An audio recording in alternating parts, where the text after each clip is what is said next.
All right, it is Digital Roundtable time. It's Wednesday, July 9th. I hope everybody had a great 4th of July weekend. I know that in Texas we have had a lot of flooding, and our condolences to those that have been impacted by it in a huge way, and hopefully relief and help will come soon. We have a great show today. We're going to be talking about smart cities and the future of Texas and all those things. But before we get going, let's talk. Let's listen to John Sibley Butler and play some. Everybody's going away. Said they're moving to LA. There's just no one around. Everybody's leaving town. I got my pills to ease the pain. I can't find a thing to ease the rain. I love to settle down. But everybody's leaving town. Some gotta win, some gotta lose. A good time, Charlie's got the blues. All right, Johnny. Thank you, sir. So, Johnny, the flooding, the stock market is booming again. ERCOT is having a quiet day. Innovation is happening everywhere. I got selected to be in the organizing committee for Distributech for next year, and we are about to have the IEEE Power and Energy Society annual conference in late July here in Austin.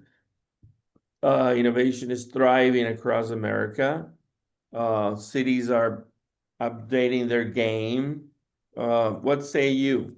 Well, of course, the news in Austin has been the rain in Central Texas and the people who are missing and the people who have lost their lives.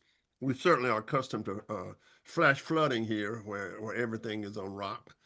But what happened out in the hill country was very, very devastating. Affected a lot of people from Austin, a lot of people from San Antonio, because it was a camping ground. And of course, they're still finding and collecting bodies, if you will. The other thing is that you went to India, and I would like to hear about that trip. Yes, the stock market is booming. You know, it's interesting with the interaction because we do a lot of stuff with China, but China's enterprises do not have to produce the same kind of information that we have to when we invest in companies. So I am keeping my eye on this. But let's talk about the innovation. The innovation is off the scale. You know, whether it's around, the new kinds of technologies that's coming along, and not just AI. AI is being accompanied with something called modal math. Mhm. Put simply, most of these predictive models are done by the mean. This is done by the mode, the number that occurs with the most frequency. And I think it can better predict than the old regression kinds of equations. So I've looked at a lot of that kind of technology, but also a lot of traditional companies are reinventing themselves, and it's a continuation almost, of course, of the pandemic. So you see a lot of new companies coming in Austin. We have a lot of traditional companies that's going away, but probably because of the tough, tough, tough job market now, okay, which is very, very different than the stock market. Then people are trying to find a way, have some urgency about finding a way. And let's talk about where that's happening. It's happening in the service sector, right? It's not just home delivery. It's home massages. It's home haircuts. It's home. Let me do your grocery for you. It's home schooling. It looks like people want to come to your home now because I've seen a lot of service industries that's picking up and saying, okay, you don't have to order or you don't have to go out. We'll just come to your house to get a haircut. We come to your house to do all of these kind of things. But Mhm. Andreas, the international stuff.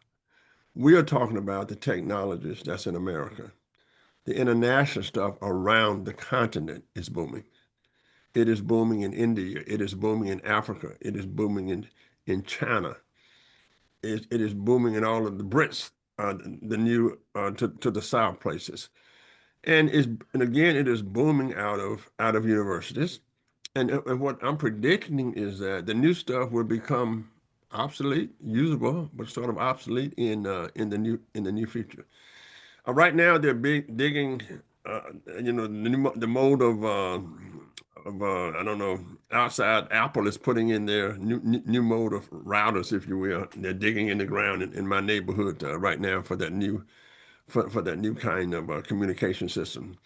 And if you look at the kids have a different kind of outlook on America. It has been coupled with that.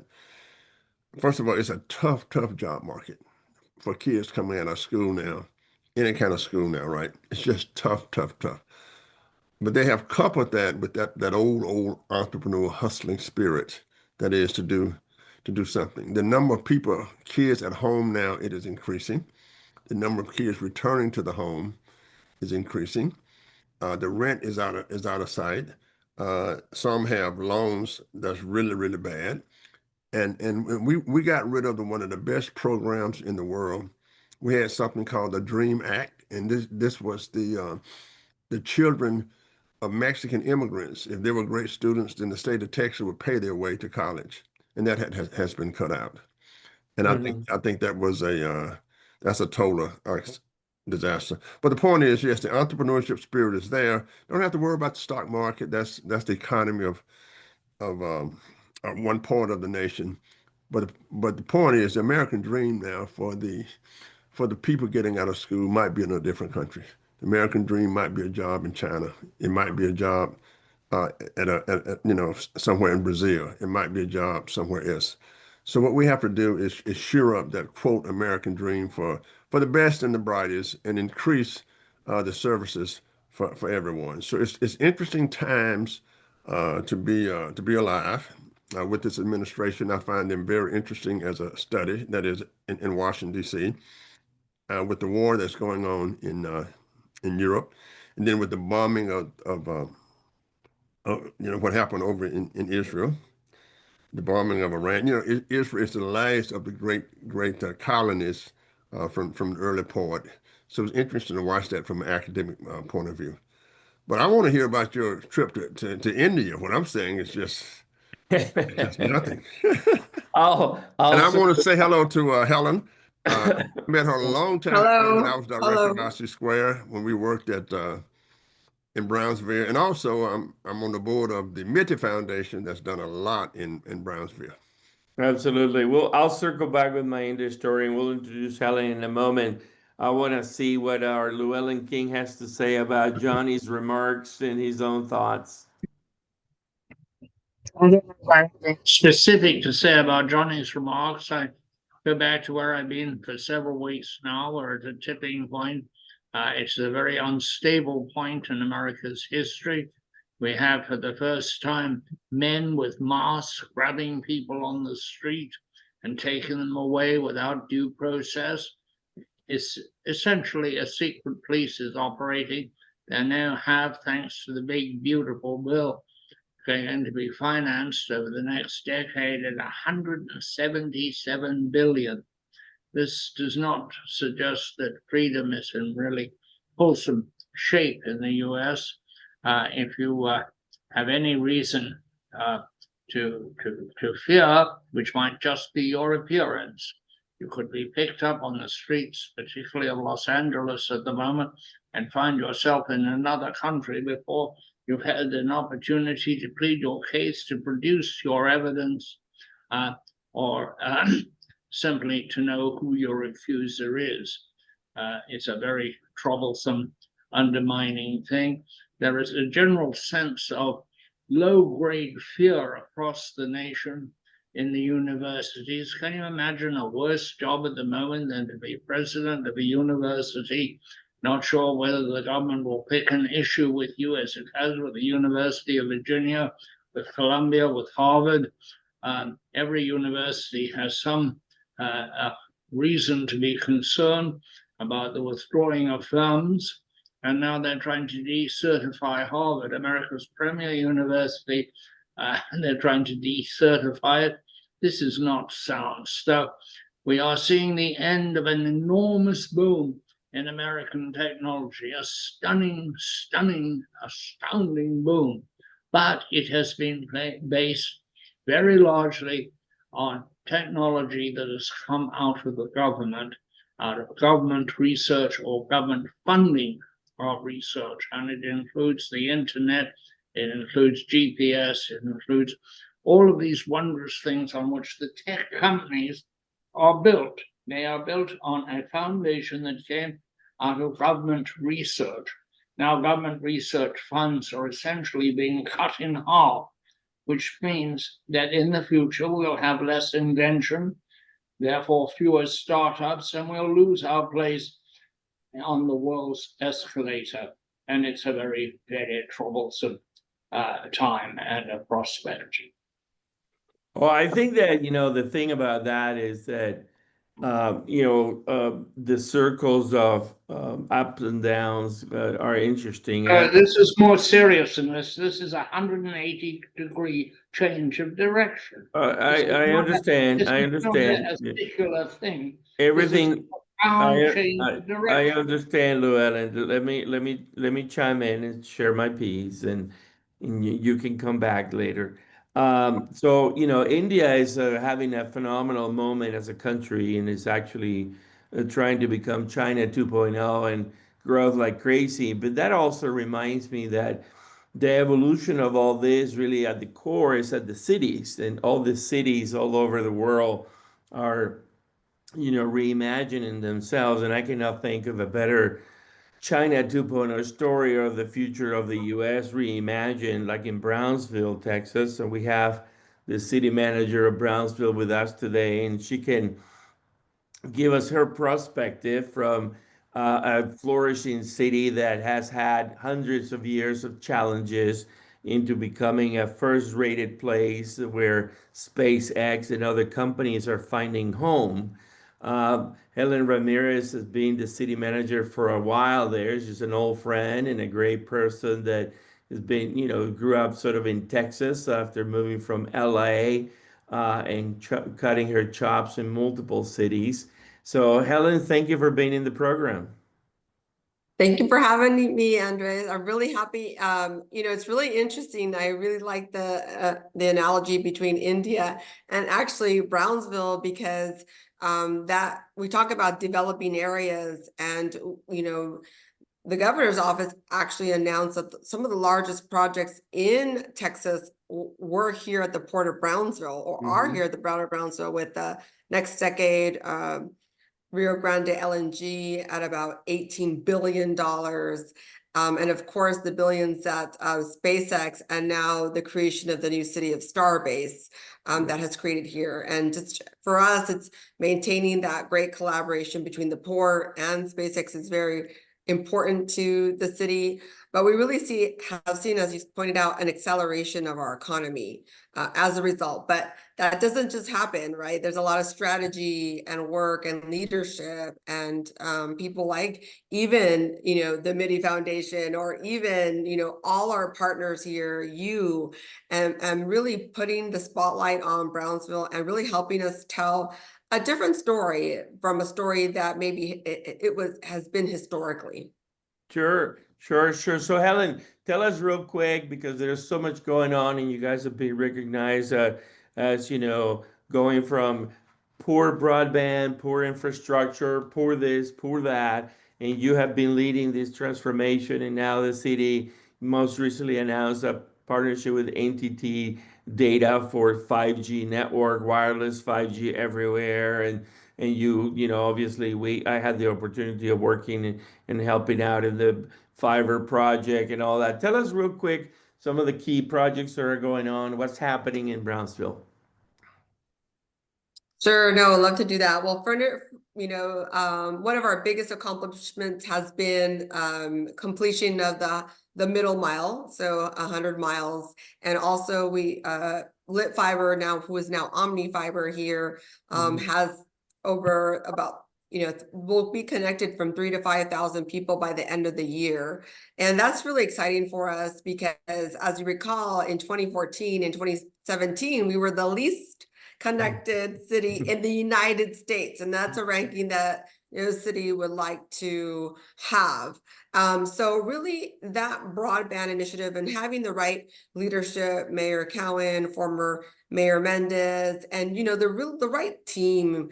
And we have a very seasoned CIO, Jorge Cardenas, who's actually received a Citizen of the Year award. It's a national award for the broadband project.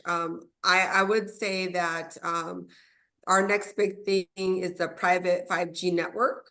And, I think cities in general, you all talked about it in your introduction about cities have to be smarter. They don't have all the resources. We talk a lot about one city in Brownsville where if we leverage our nonprofits, our foundations, our educational institutions, our economic development corporations, and technology, that's how we're going to get better security, higher performance, cost savings, because at the end of the day, we could only afford so many personnel. We're 1,200 employees.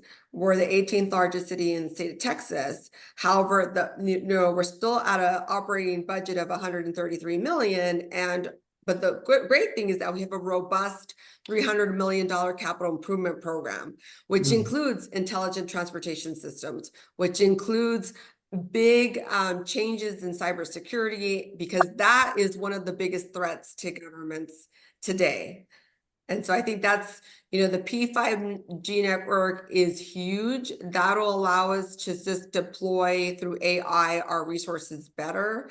And one of the biggest contracts that we announced, I would just say a couple of weeks ago, is with Axon for, the next generation from police equipment, from security cameras, from to your tasers. But what's really interesting is we are going to have 10 drones that'll cover the whole city and arrive at an incident in 160 seconds. It's amazing. It's amazing what we'll have. And now that is a large contract. I will say of all those people out there, they had still been beta testing their drones. But what's unique about the city of Brownsville is the border, right? And how we need to look at our border safety, our port safety, the safety of SpaceX, the city, and all that. How does that intertwine? And how do we best deploy our resources, which are limited, through technology? So we're not being redundant, we're being efficient. That is that's the next generation of what we're seeing in Brownsville. And there's just so many. I can also share different types of because people say, okay, this is big, but how does it solve for a pain point? Sure. So, yeah. Congratulations on all that. Congratulations. Yes, but I'm let's not always in forget that awe. I'm a the big best thing you fan. have, the best thing you have is the airplane terminal where Amelia Earhart last took off, and that was the terminal for one of the first TWA terminals. I love to do that. And let's not forget that you sit right there at the apex of where everybody in Texas have their second home down on the coast. So my question also, I think, when I worked, of course, in Brownsville with the Mini Foundation, it just reminds me of the French Quarters. It really does. So I did some research and I found that in the 1800s, it was a sister city. But my question is this, of course, you had Elon Musk down there. I'm sure he had the foundation. And with all of his SpaceX and et cetera, located right there in Brownsville. And then, of course, the migration of people to Brownsville. And of course, we wanted to move the space station from Houston to Brownsville. And the only reason why it is not in Brownsville now is because President Johnson, it was a political thing, but we knew that Brownsville had the best ocean air to launch things. So what has been the impact on everyday enterprises coming in, let's say on the Tesla Foundation, or all of these things that's happening in Brownsville? I know that the technology is wonderful, but how has the city grown internally? What's going on downtown now? What's going on with the museum? Great museums in Brownsville. I just want to know about your perception of enterprises in Brownsville. No, that's a great question. And what I like about your question is that, or my answer is that it spans different people from small businesses to entrepreneurs. We have a patent office that was opened by the University of Texas Rio Grande office as part of our entrepreneurship program with the Brownsville Community Improvement Corporation. So you have a whole host of and I want to start by saying the 4,300 employees that work at SpaceX, about 80% are local, Brownsville, Cameron County. So first of all, it's the locals that are being employed by, the most, in technology savvy company in the world. So that's very impactful. And we believe that many of those engineers are entrepreneurs into themselves and really are creating new products and new startups every day. Secondly, I would say that we're seeing SpaceX's suppliers, vendors finally move to Brownsville and create space. We have Lind, which is an energy supplier. They're here. It's $100 million project. They're also in Taylor, Texas.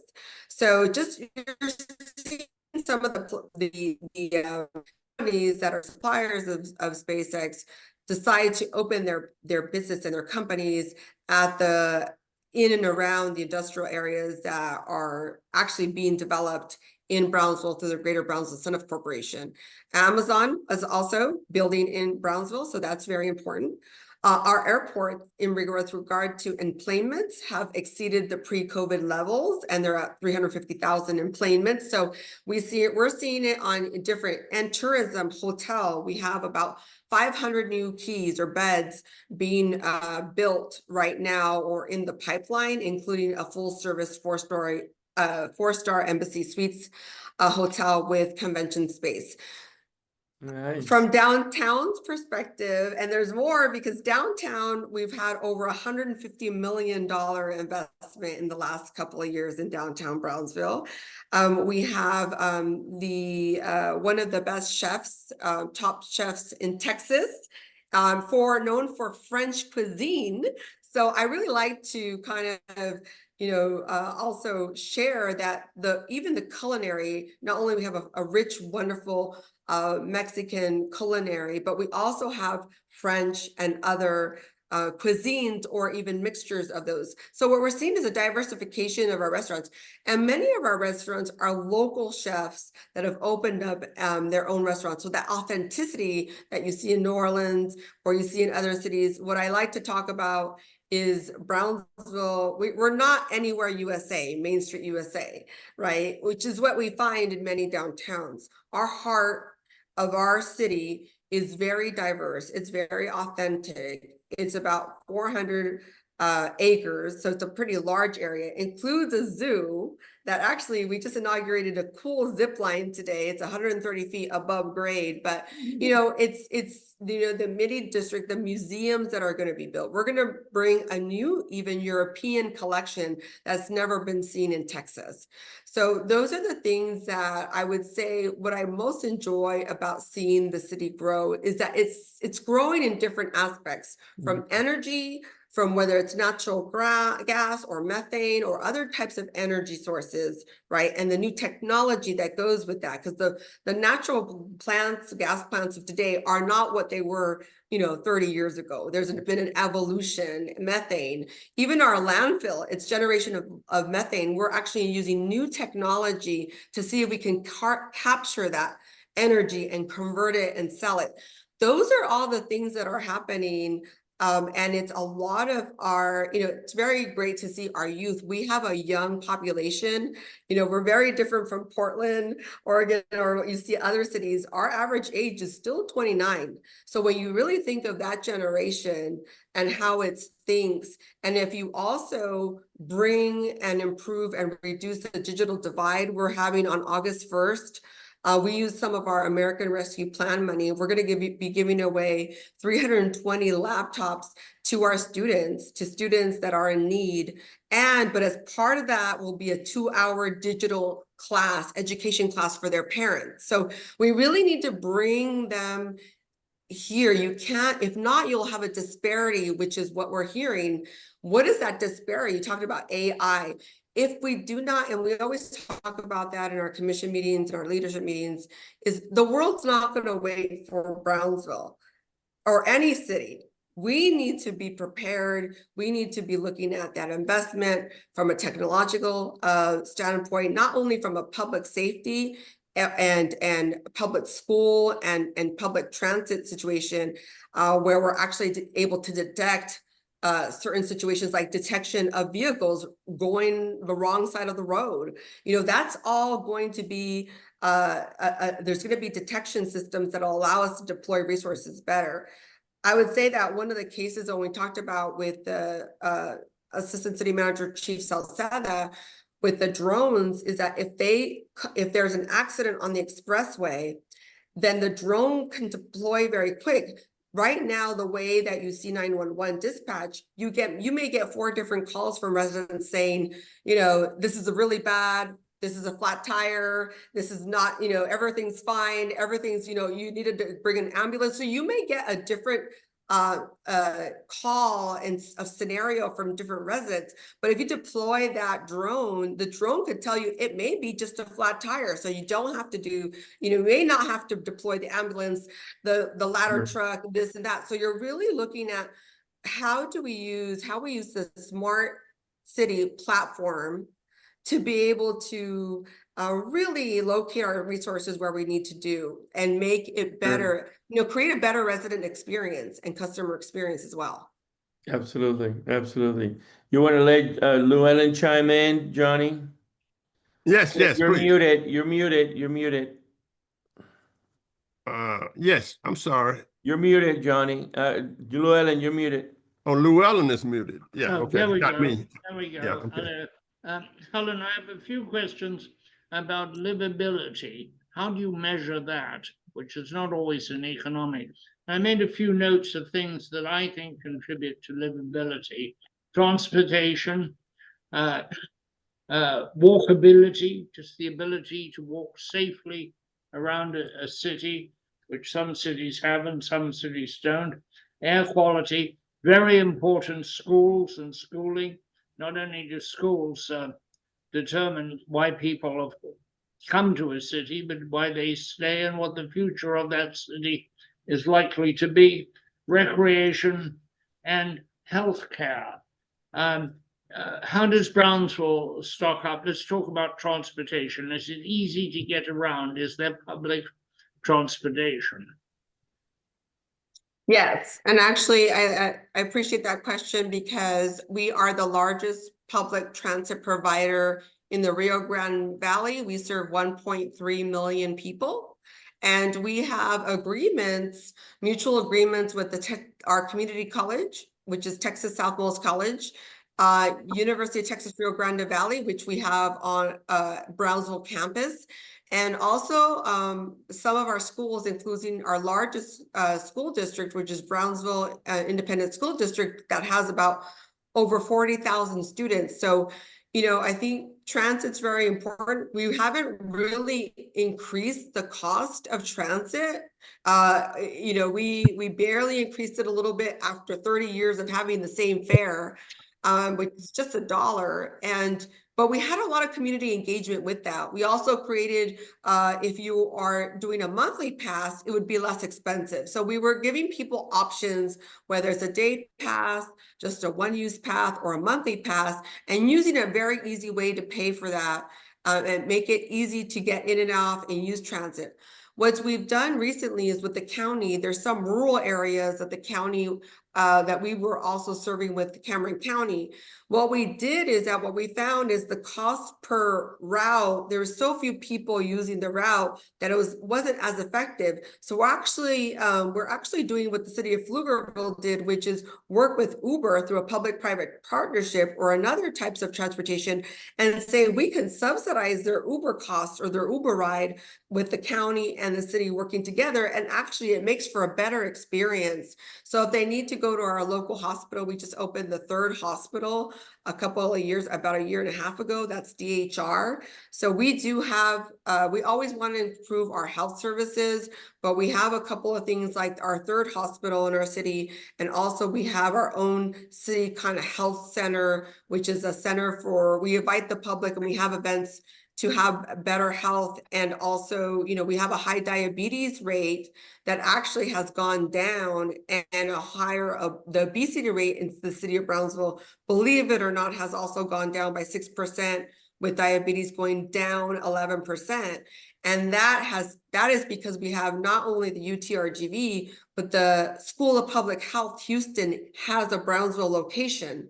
So many of the free, from yoga to how to make a nutritious meal, a lot of that services are free to the public, and people really take advantage of that. So we're really proud of those free services that, while health services has been cut or is being cut, we're still believe that through the certain foundations, including the Valley Baptist Foundation, they've been able to keep our farmer market and keep our community gardens open. I take it, Helen, that your transportation is by bus. You're talking about buses. It's bus, it's also trails. We have bike trails. We have a very robust trail system throughout the city. And so we very much include, we're a bike friendly, we have bike friendly designation. We actually, I don't know how many cities have a bike and ped coordinator, but we have that in our city. We've been able to leverage millions of dollars with the RGV MPO money for grants. So for us, I really enjoy biking, and also whether you bike, drive, or take the bus, you can really get around the city within 20 minutes. And I think that is quality of life, to your point. We don't want to be a city where you're backed up in traffic. We want to be able to have multimodal type of transportation, and maybe in the future, eVTOLs. You never know with the way technology is going. It's very interesting, or autonomous vehicles. We see that as our future as well. A question which I certainly need the answer to. Cities that are using Uber for their less accessible parts, does the public have access if the public is not banked? You can't normally get an Uber unless you have a credit card on file. And I'm wondering how poor people use Uber when it's part of a city system. Can they use it without having a credit card on file? Because one of the problems about being poor is you often don't have good credit. No, that's a great point. I think that it's going to be a service, so I don't have all those answers, but I can say that we're currently in the negotiation to be able to identify those people that will be served, and how it's going to be a county city service. So it's not the typical like private service. So we'll figure out a way to be able to make sure that those people are served, because right now the cost to send a big bus out there for only 5 people. If we can find a way where we reduce those barriers or take those barriers away, I think we should do it. And actually they'll have a better service as well. I think it makes infinite sense. I asked the question though, because in many cities we've seen Uber has taken away the taxis, but poor people are stuck because they don't have credit cards on file with Uber or Lyft or some other ride sharing thing, and they can't get a taxi anymore because there aren't any.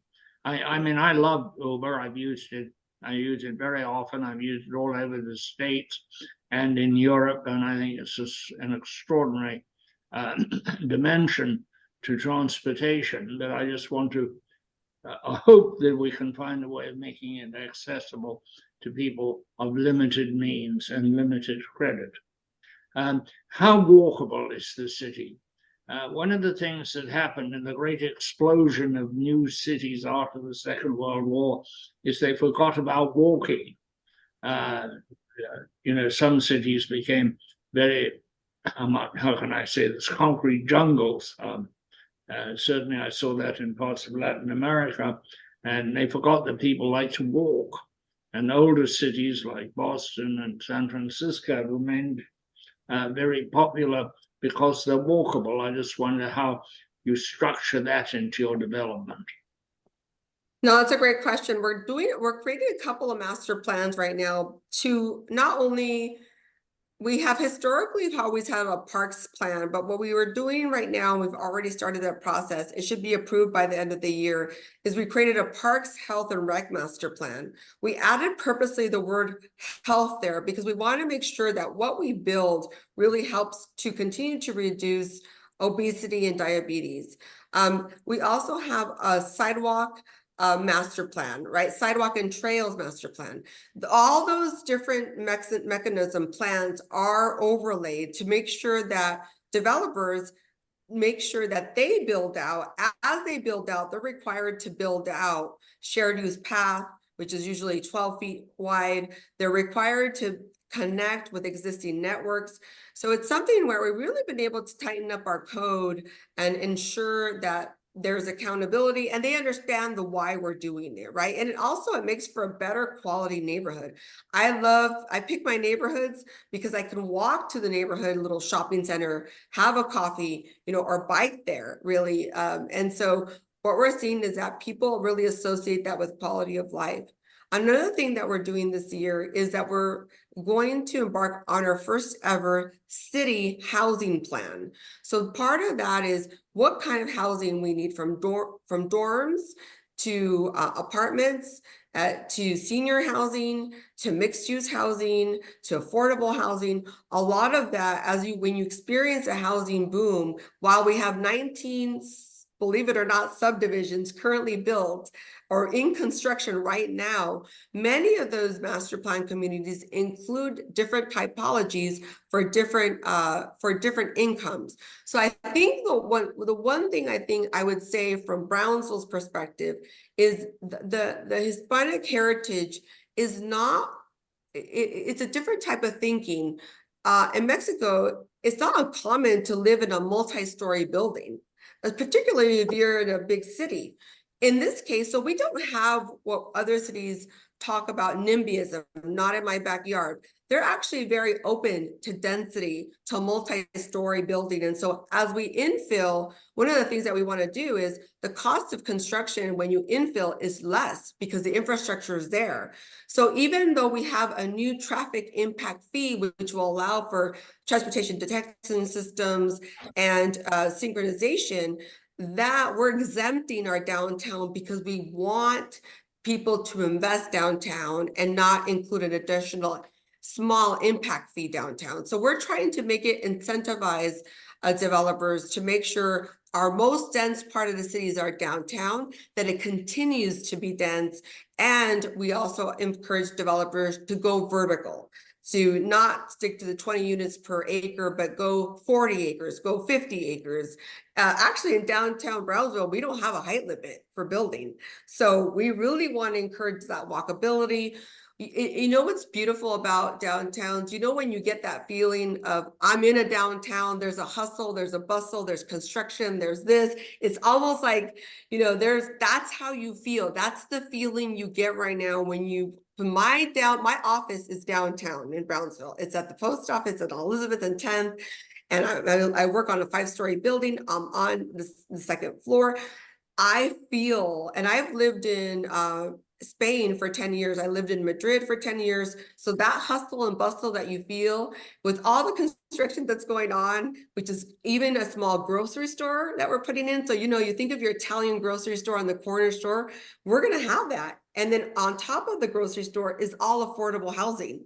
So a lot of the new housing that's being built up right now, the majority of it is affordable housing, believe it or not. That's very interesting. I think you're, yeah, I'm very glad to hear what you had to say. It's not a question, it's just an editorial comment. But that's what cities need. They need density. And we get very good results. I mean, look at the old cities of Paris, London, New York, uh, Chicago. The density is there, and the excitement that comes with the sense that you're at the center of it, the happening place. And that's an excitement that you can feel, and you feel it in old cities where there is a clearly defined center. Thank you.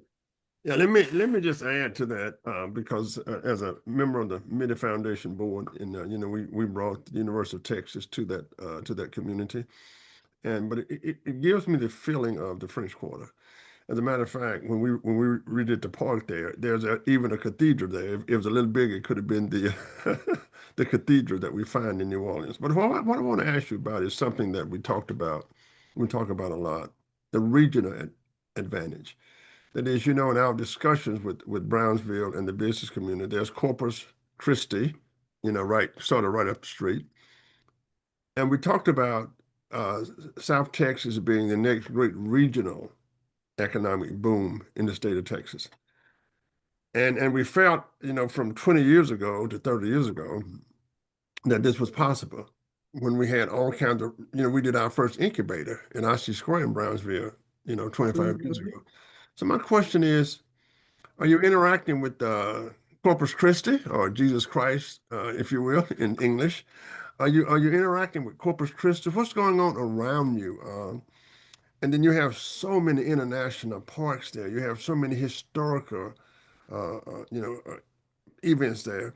And the city of Brownsville, like I said, is just a French Quarter to me. And I want to tell Llewellyn, not only did I go, but I took my guitar and I performed in downtown at a restaurant, and I had all of my Mexican brothers playing with me, and it just having a good time. I thought I was in New Orleans.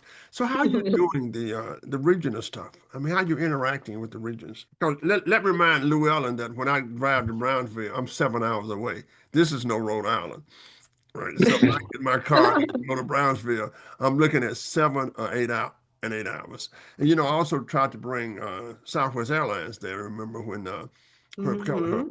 But how are you dealing with the regional stuff? Yeah, no, I think that's a great question. What was formed recently about 2 years ago with was the South Texas Alliance of Cities. So those are an alliance because of the need to be regional, right? That we need our cities to work together and also advocate, whether it's water. Water has been with stage 2 drought. That has been a big advocacy. And so the mayors of San Antonio, Brownsville, McAllen, Mission, Edinburgh, Laredo have all gotten together, and also Corpus and Harlingen. So that's the first time we've really seen mayors being committed and having meetings and talking about immigration, talking about water, talking about the next generation of workforce that we need. And we've never seen that before. I think with the leadership of Mayor Cowan, he's not only a businessman for the Cowan Industries, he speaks Spanish, he's well versed, right? Let's just say, I think tomorrow he travels to Mexico City to be on a panel with the Texas Lyceum on exactly what we're talking about, regionalism, and that what we're seeing with nearshoring and the economy and tariffs. So we also have our first flight ever with Aeros Airline directly to Monterrey, Mexico. So we are also feeling like we need to also expand from a commercial airline focus regionally, because we have a lot of commerce with Mexico and Monterrey and Querétaro. How do we continue to have that transportation, connection, but also with industry there? So regionalism is very important for Brownsville. We recognize that together we are stronger as we advocate for a new interstate. We have the East Loop, which is a $200 million project that connects the border of Matamoros and Veterans Bridge to the Port of Brownsville. So that's an international, binational road that is going to be funded by TxDOT. So we're very excited about our regional projects. And like I said, we've supported one another, whether you're in San Antonio or Corpus. I think Corpus has a great advantage with respect to all the energy, the LNG, what's being built out there. So we're also learning from our partners on how to ask the right questions and how to develop, because there are in some cases they're ahead of us, right? Yeah, and on the international side, when I was there, I literally walked the border with the Border Patrol, no problems. People going back and forth. And I think when they passed the law, you used to have a great festival. Now you do it in the middle of the bridge rather than. So tell me about your relationship with your sister city that's right across the water from Brownsville. Because as I said, I had an interest there and went down and looked at all the borders, and there was no hostility. People were going back and forth. What's that relationship, and how does it add to your economic viability? I know people go there for medical service, come back for medical services, and back and forth. I mean, how has the political atmosphere affected that great relationship? Well, I would say that we have a seamless relationship. What's different about, I always talk about, I'm being from Los Angeles, the San Diego, Tijuana border, and the El Paso Juarez border can be very harsh. They're very open. There's a lot of hardscape. There's a lot of vehicles, traffic, lanes. You don't really get that warmth that you have. We're the opposite. When people come here, it is really like you're going across the Rio Grande is like a pedestrian bridge. You're crossing a river, right? My kids go to school with kids from Matamoros, and that's every day. It is a seamless economy of where you can find businesses that have restaurant in Matamoros and a restaurant in Brownsville. Some of them they have large industrial parks. They're there, and then sometimes they have the manufacturing component there, and then the front office in Brownsville. But we're seeing both being built out now. So for us, being with the Consul, Julieta Arieta, we have many events that are binational, what we call international with Mexico. We continue to do that. In terms of, yes, has the current situation with regard to raids or immigration, I think I would say that it's affected us in both administrations, right? With the Biden administration, we assisted 240,000 people when they crossed the border through the Biden administration. And we don't have a homelessness downtown problem that we see, because we work very well with our nonprofits. What I would say is we help them get to their final destination. Now we're seeing a different take in this administration, which, by the way, while it is currently affecting, I think, on a national level, we still have many families that are crossing every day, working, going to school. It's just engraved in our system, in our DNA. And we continue to have very good relationships from a public safety complex with our chief of police, through servant leadership and community engagement. I mean, we're the type of police station that have basketball courts within their police precinct. So that's very unique. That's how, the police department has a back to school thing with all our schools and our hospitals. So they're very intertwined, and I'm very proud of that. I've never seen my kids always lived or in Austin or internationally. They really got to know their roots here in Brownsville, their Mexican roots in Brownsville. So I'm very proud of that. And I really like the fact that people still feel very safe, and they're very warm. It's a very warm and authentic community, very welcoming in general, no matter who you are, right? It's a very welcoming community, particularly if someone like me, who moved here since 2019 and has been here and lived there and raised my kids here. So it's really coming from a firsthand experience. Like I said, we had a baby born on the bridge, and can you believe it or not, our city secretary's office handles birth certificates, and we help them navigate that and get have the baby registered here in Brownsville as being born in Brownsville. So those are the types of things, people going out of their way, and that multi-generational, I think I've talked about that, is people stay here. You know, some leave, the ones that have left are coming back. So many of our kids are staying where they would go to Houston and Dallas and leave. There's a huge generation these past years that are coming back home, not because they can't find jobs because they anywhere else, but because they really are finding opportunities that they've never seen here before. The city hosts a free job fair. We had 5,000 jobs last year. We host it every year. The next time will be this October. And, you know, right now our restaurants are the ones that need to employ, but we're the only city, I don't know, possibly in the world, that SpaceX has in-person interviews through our own city and EDC, through the Greater Brownsville Center Corporation job fair. And that job fair is from 8 a.m. to almost 7 p.m. They interview the last person there.